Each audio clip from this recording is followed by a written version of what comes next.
The VAR Show. The one place for your weekly football update.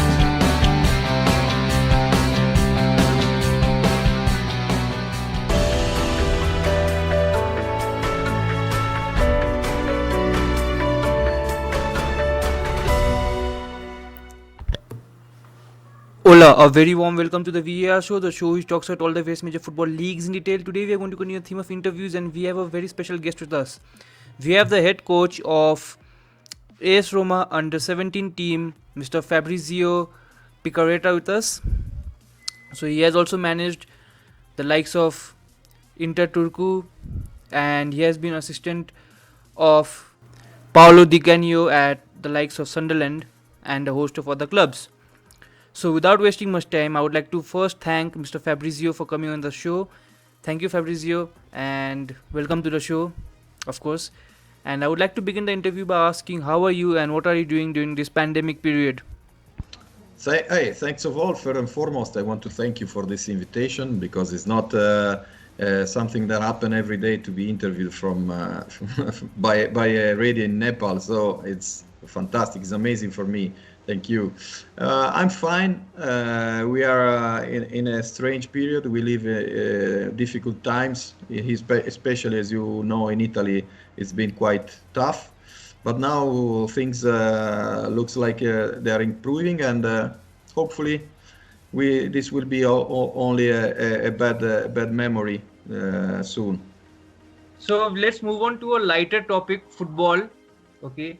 So you have managed across many countries, you first England, you had England, Portugal, Italy, Finland, and I think for Inter Milan, you had gone across the world or something. So, how is the football culture different in all these countries in respect to Italy? Well, of course, as you said, I had the privilege and the chance to work in different countries, different levels, with different people, different nationalities. This gave me the chance to deal with a lot of traditions, a lot of cultures, especially during my first few years as a coach. I had the chance to work for Inter Milan in a project that the club have called Intercampus Abroad, which basically means that the club send coaches around the globe to coach other coaches in those countries where maybe football is not so developed. And so I have the chance to work also in Asia, like in countries like China, like Cambodia, and stuff, and as well as other countries. But professionally, as a coach, I worked in England, which is, as you imagine, probably the most important environment in terms of professionalism in football, as an assistant manager. And then I also had the chance to work in Portugal as a first team coach, as a co-manager with another fellow Italian. Then back in Italy, then I had the chance to work in Finland. So there were two fantastic years, 2 seasons where I came straight away as assistant manager, and then I became head coach of the club. We achieved a great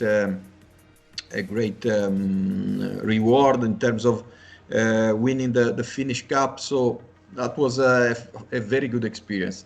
And then I'm back in Italy in a big club like AS Roma at youth level again. But the difference between other countries and Italy. Of course, there's a lot of difference, many difference with regard, first of all, starting from the structures, the facilities, the environment, the passion for football. As you can imagine, the passion that there is in England is totally different from what you can find in Finland, because in Finland, the main sport is not football. There are winter sports like ice hockey that are much more important for the people there. But anyway, I think that the best thing to do is try to understand the place you are in, the habits, the culture, and then I have always tried and I have always found out the best way to deal with the people and the players and stuff. But yeah, Italy is Italy. Italy football is everything for the people here, and for this reason, in the last 2 months, it's been very tough for the people because people in Italy live for football. There are people that wait just for the Sunday to watch their favorite club play, and it's the same for us that we work in this environment. So we have a question sent in by one of our listeners. His name is Sharat. Okay, so he says that few years back when Mourinho was in Inter Milan and he runs a club in Bangalore in India. So they had spoken to some coaches in Italy. So they were saying that you all are so good in identifying the next Ronaldo or the next player that you can tell them that when their players are, like 5 years old, you can identify them. How do you do that?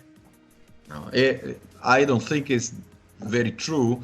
I think that is very easy to identify a talent in the young age when the talent is clear, is evident. But I think you can't judge talent when it's 5 years old. That is just a legend, I think, as a narrative.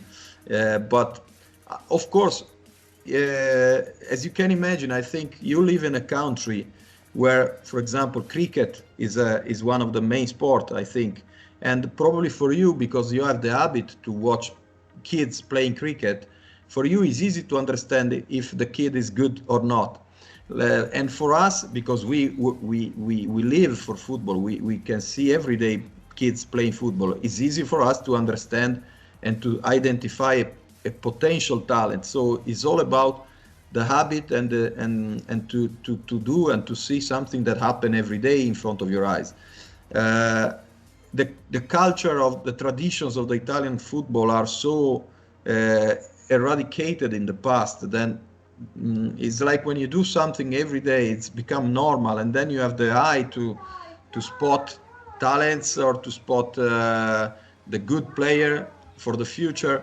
There is a lot of people doing this, and in the big clubs, of course, there are people who are very well prepared to identify the talents all around just not only Italy but all around the world.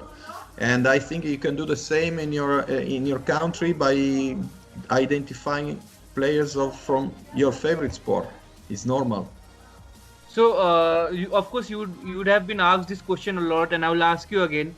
You have worked under Paolo Di Canio in Swindon Town and Sunderland. How was it working under him? I worked with him 3 years, and I compared these those 3 years like 30 years, because they were full of emotions, full of everything. If you can think what it means to work with such a big name, a big character like him, every single day is an experience, because he was so passionate about football, he was so famous, and to work under him has been important for me, because I learned a lot from him through his experience as a footballer, especially because we worked in England together, and you know that he has been a fantastic player, especially in England, because the best part of his career has been spent in England with West Ham, with Celtic, with Sheffield Wednesday, and everywhere we went when we traveled with the team. Every single place we stopped, it was like a party with people that wanted to know him, to have a signature, to have an autograph, to have a picture with him. Sometimes you think that is a privilege. Sometimes you think is not easy for someone like him, because everywhere we went, there were always people waiting for him, and sometimes it can be also exhausting, and it's not easy because you have to handle this pressure. But it was good. I think he was a fantastic coach, but when you have to deal as a player or as a director, you have to deal with such a character. It's not easy because he's a guy, and he was a coach, and the same as a player who set high standards for him and for people working with him. So it's not easy to raise the standard and to try to catch up, because his standards were so high that sometimes the players struggle, because he wanted to have players who could catch his standards, but it wasn't easy for them. So my next question is, like, you have worked in various positions in football as a scout, assistant manager, co-manager, as you said earlier, and head coach, to name a few positions. Which role or position did you enjoy the most? For sure, head coach. Because even when I was working as assistant manager, I felt that wasn't exactly my ambition. I feel I'm a head coach because I like to put my face forward. I like to guide a group of people. I enjoy this role to touch also people lives, if you know what I mean. So especially with the young players, when you can see that you have an influence on them, you can have an impact on not just on their football careers, but as a person, then is a big responsibility. And I like to have this kind of responsibility. And I think I'm suited for this role more than for an assistant role. Of course, it was good to be assistant because it was the chance for me to work at the top level. I'm now in a top club, maybe not at the top level. I mean, because I'm not in the first team, but still under 17 at AS Roma is an important level, is an important stage. I'm happy to be head coach of this group of players, and I'm enjoying the role. I'm enjoying the job. So let us talk about your time in Finland. You won the Finnish Cup with Inter Turku in 2018. How would you describe your time in Finland? How was it? Of course, personally speaking, it was a great period of my time, of my life, because I was there with my family, and it was 2 years where also my wife and my daughters were enjoying the time, because Finland is a fantastic place to live. Very, very people are quiet. All the rules are working. So everything is very well organized in the daily life. Football, as I said, is not the main sport there, but still there is a lot of people that like football. The club where I was working was one of the best club in Finland. Inter Turku is traditionally one of the best club there, and it was a great time because the club is very well organized. The standards of the club are very high. The players I had, they were a very good group of players. If you think that in the first year I had the chance also to have one big name in the past, Julien Faubert, who played also for West Ham, Real Madrid, and working with players of this level is always satisfying from a head coach point of view. And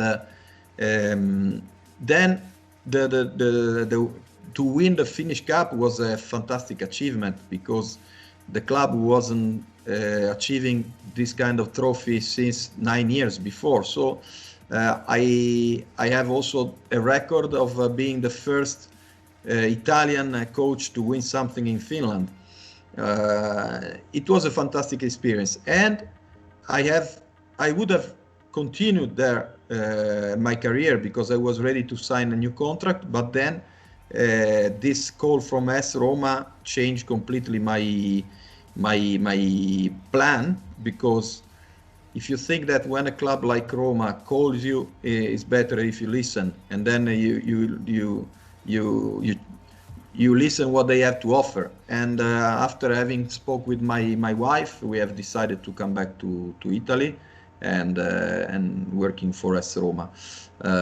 But the club, the experience in Finland was great, because I think Finland is a country a bit underrated from a football point of view, because there's a lot of fantastic players there, and of course the best players in Finland move abroad, because if they want to earn money, if they want to get the real money, they have to move in other countries like Germany, Italy, for example.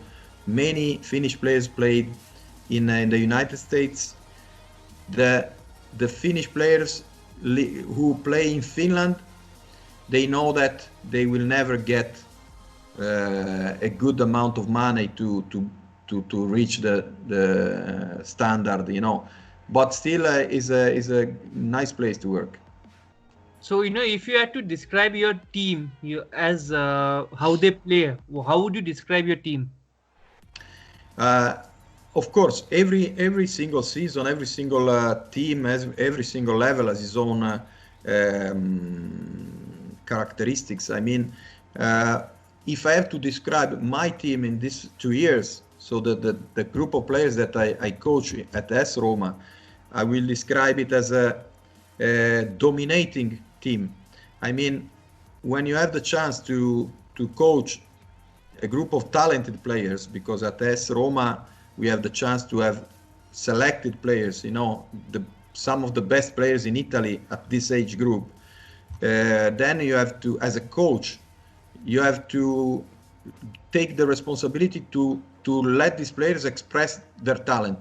So my team is always a team that you can see that the players want to have the ball the majority of the time, a lot of possession, a lot of chances, win the ball back straight away, try to maximize the talent that there is in the team. So I don't want to sound arrogant, but I think that if someone watch my team playing, enjoy, because you can see players that are not afraid to play. They feel the freedom to play with their talent. I'm not a coach that limit my players, but always trying to encourage them to play with passion, to play with freedom, to play with creativity. And for this, I'm very proud of what I achieved with these players in 2 years. So now we'll go on to another question. Okay, so generally people associate Italy with defending and a very proper defense, tight at the back. So which one do you prefer, zonal marking or man marking, or a hybrid of both? Depends. I mean, when I was in Finland, for example, I used to use only zonal defending, so zonal marking, even in the box, inside the box. So I used always to tell the players to refer to the ball rather than the man. This is what I prefer to do. Of course, when you coach young players, you have to teach them also what it means to mark a man. So it's there is a different target, because when you coach a first team, the result is the only thing that matter. When you coach young players, 16, 17 years old, you have to show them all the possibilities of football. So they have to be ready to adapt to every single situation, because if they don't know how to mark the man, when they will become professional players, first team players, if the coach wants them to do a man marking, they have to know it. So, but personally, I prefer the zonal marking, because I think that if you can organize well your defensive phase, you can instruct the players, you can coach the players in the right way, they can have an advantage from this, because they don't need to adapt to any opponent, because the only reference is the ball, is the zone. And from this point of view, I learned a lot from watching one of the best coaches, in my opinion, in Italy, Maurizio Sarri, I had the chance to visit him. I've been when he was at Napoli. I was there 3 days, together with the staff, watching from the bench, watching and to talk with him. And he said something that it was an eye opener for me, because he said, I never seen a striker scoring without getting the ball first. So he was meaning that if the defender can arrive first on the ball, no matter if the striker is bigger, is taller, and is quicker. So the main thing is to arrive first on the ball. And to do this, you have to have reference with the ball, not with the man. So from this point of view, I like this kind of defending. I know coaches that like to defend zonal in an open play, but then when it comes to set pieces, they prefer to use the man marking. There is nothing right or wrong. Okay, so in football, the only thing that counts is if you are effective or not. Some teams are effective by man marking, others are effective by zonal marking. But I think that as a coach, you have to do what you think is right for you. And for me, zonal marking is the best way, is what I prefer. Okay, so moving on to your next question, you touched on Maurizio Sarri. So do you have any coach or coaches from whom you take inspiration? You give yourself the answer already.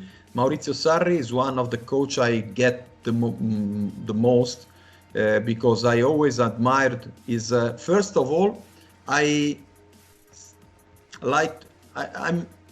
almost identify myself with him in terms of the progress of his career, because like him, I started from the very bottom. Because when I start coaching, I start from a low level like him. But then year by year, I made my way, and I reached the professional level. Of course, I didn't reach his levels, but still, I think that with the hard work, with the commitment, with knowledge, humility, then you can achieve, and then you can progress in your career. From a tactical point of view, his Napoli is my reference point from a tactical point of view, because if you think in my opinion, there are three key moments in football. One was in the 80s when Arrigo Sacchi became what he's been in his own career, because he was a game changer. Then in the 2000, in the early years of 2000, Pep Guardiola was another game changer. And I think that in the last few years, Maurizio Sarri with Napoli is another game changer. So he could give another a new step, a new development to this kind of football, because this football, which is nice to see but also effective, very effective, defensively and offensively. I think this is the kind of football I get the most inspiration from, and I admire him also as a guy. There are other coaches who I like a lot, like Jurgen Klopp, for example, because Klopp, in a different way, is someone who I compare Klopp a bit like Phil Jackson. You know, Phil Jackson, the head coach in the basketball. So those coaches who like to have this kind of connection with their players. You know, they work a lot on the emotional part of the job, not only with the tactical part. While, for example, Maurizio Sarri is not the kind of guy that is very close to the players. He is more about tactical. He's more about the knowledge of the game. While, for example, Klopp, yes, he's a fantastic coach, but also every player who played under Klopp would throw himself in the fire for him. So you can be a great coach using different aspects of your personality. So, Fabrizio, you have had such a journey in your career, like from Finland, England, Finland, and a lot of places. So, do you have any advice for any young coaches who are just starting out? Okay, it would take 2 hours, but the first thing I can give as a piece of advice to a young coach is to be credible, and to be credible to your players, you have to be yourself. You have to have knowledge. You have to be a student of the game. You have to be prepared for the next step. So what I always try to do since I started my coaching career is do something that could prepare me for a potential move forward, if you know what I mean. So I never stopped at the level I was, always trying to get better, because I always thought if the chance will happen, I want to be ready. And I always did that. And one example is, even if my English is not that fluent, not that perfect, but I remember that the chance to work in England came also because I was already speaking English. If I wasn't able to speak, probably Di Canio would have chosen another guy. But just the fact that I was already quite good in speaking English gave me the chance to be ready, to be prepared for that next step. And then, of course, to be always humble, to be always open to listen, to learn new things, to understand that coaches, older coaches can teach you something. The problem with young coaches, I think, and this is something that I made also myself, this is a mistake I made. When you start coaching, you think you know everything. You think that just because you are young, you can bring a fresh air, in the environment. And maybe you can underestimate the old coaches because you just think that they are old, but the old coaches have experience and they can always teach something to the young coaches. So this is my advice. So, on that note, I'll ask you one final question, Fabrizio, and it's a very controversial question. So, whom do you prefer, Lionel Messi or Cristiano Ronaldo? No, it's not controversial. I think once again it's about opinions. I personally, as a coach, I should choose between Ronaldo and Messi. I will always choose Messi, because I think Messi and Ronaldo are top players, but I think that Messi is a top team player, while Cristiano Ronaldo is a top player. There is a difference, in my opinion. So I think that Messi is a player that, even in his bad days, is a team player. While I think that Cristiano Ronaldo, when he's not in his best day, probably his team play without one man. That is. Okay, Fabrizio, on that note, thank you so much for talking to us, and we wish you all the best for future campaigns. Hope you unearth more Italian gems for Roma and succeed much more in your career, become the head coach of AS Roma in the future, or the Italian national team, and maybe win the World Cup. And hope we can talk again soon. Thank you for coming on the show. Thank you for invitation, and okay, I will follow now more also your country and your program. Thank you very much. Thank you.